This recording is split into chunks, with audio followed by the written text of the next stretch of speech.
In this entire video, we are building a Twitter app that can literally post to our Twitter account. Again, in the last video, we built the entire HTML, kind of make it look like the user can enter something and then we send it exactly to Twitter. So we build the markup with HTML4. In this entire video, we're gonna start building the backend that's gonna go ahead and kind of serve this on. So without any further ado, let's get our hands dirty.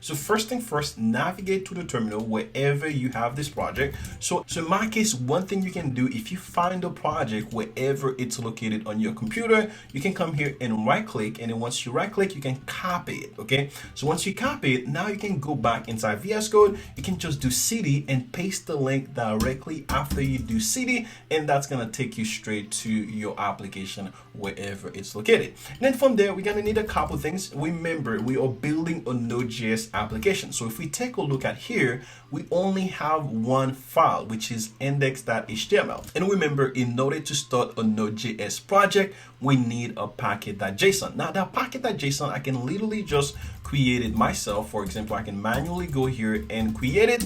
And then from there, I can start putting a couple attributes or property that I know I needed. For example, this is gonna be a Twitter bot, for example, right here. And then I'm gonna definitely need something like a version number. So I'm gonna go here and put like a very simple version number.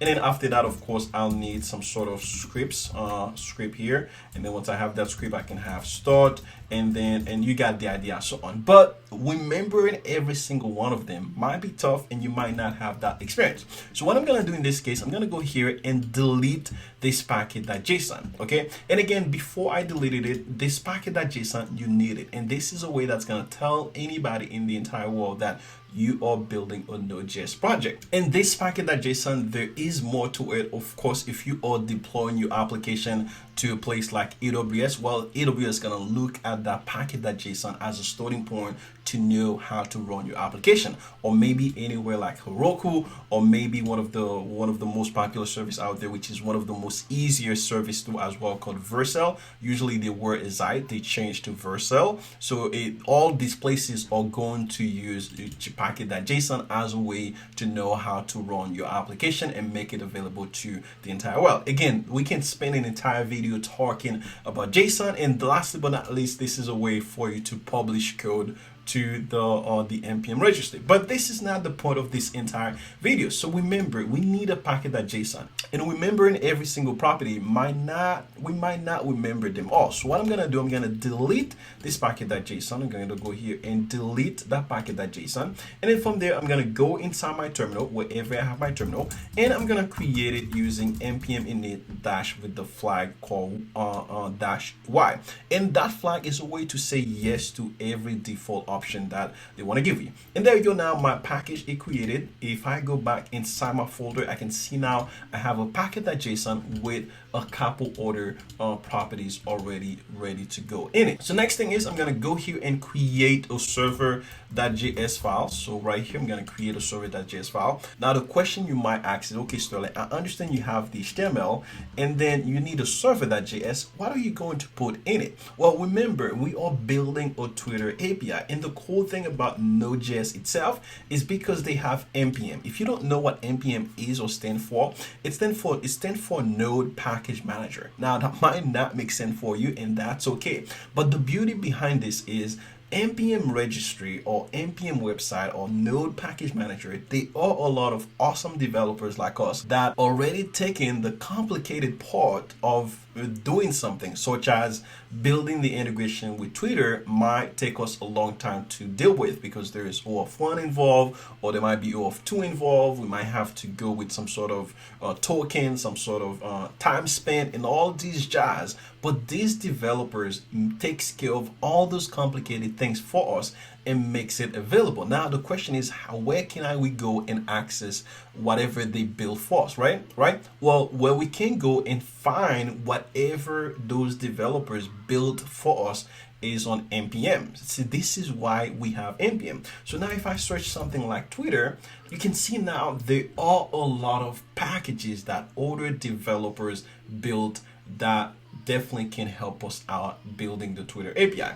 So I'm going to click on this one, Twitter. And once I click on this one, this is an entire package. Of course, it's been published 4 years ago. The weekly download, it's about 37,000 people downloading this one. And guess what? All I need to do in order to implement this into my code is just literally go here and copy this, and then from there I'm gonna paste it into my server, and boom, I have the Twitter APIs ready to go, which is fantastic, which is awesome, which is great. Now the question is, okay, Sterling, if you run this, what is going to happen? Let's try it. How do we run a Node.js application? For those of you that don't know, well, to run a Node.js application is very simple. All I need to do is type the command on Node and then the file name that you want to run. In this case, I want to run server.js. So if I click enter, I'm going to run into a couple issues. The first issue I ran into is what they call cannot find module Twitter. What does that mean? Well, in Node, everything you work with is considered as a module. And the way we identify a module is by saying the require. So this require means that means two things. Number one is it means that it's coming from the npm registry itself, which means that, hey, we are requiring something that we just downloaded from npm. But the second thing it means that you might be requiring a file. For example, in this case, I have 3 different files. If I wanted to bring a file here, I could say something like index.html and so on. You have the idea. So now the only difference between a package and a file is this dot right here. So when it does have the dot, it means that you are importing a file, but when it doesn't have it, it means that you are importing a package called Twitter. So again, we are importing a package that we downloaded from the npm, but remember, we haven't downloaded anything. We just copied the code, and hopefully whatever we downloaded it is there. Well, it's not, because we didn't download anything from the API, from the npm registry yet. Now the question is, how do we download something from the npm registry? Well, it's quite simple. All you have to do is open your terminal wherever you have your terminal. FYI, you can either open your terminal or right here by selecting down below and drag it up there, and boom, you got your terminal open. So in order to download something from the npm registry, I have to do npm install dash the package name, which is Twitter dash, and then do dash save, and then click save, and now this package is going to install, and boom, now I have a package installed. Now every time you download a package such as npm install Twitter, there is a folder. If I go back into this application I'm working with, there is a folder called node module. Now you should be able to see it here, somewhere here. For some reason, I believe I do have some settings which I don't know where it's activated. I believe I deactivated it, but somewhere I do have a setting that's hiding this file. Now in order for us to be able to see it, you should have a folder called node_module, and this is a way to tell you that either or not you have successfully downloaded something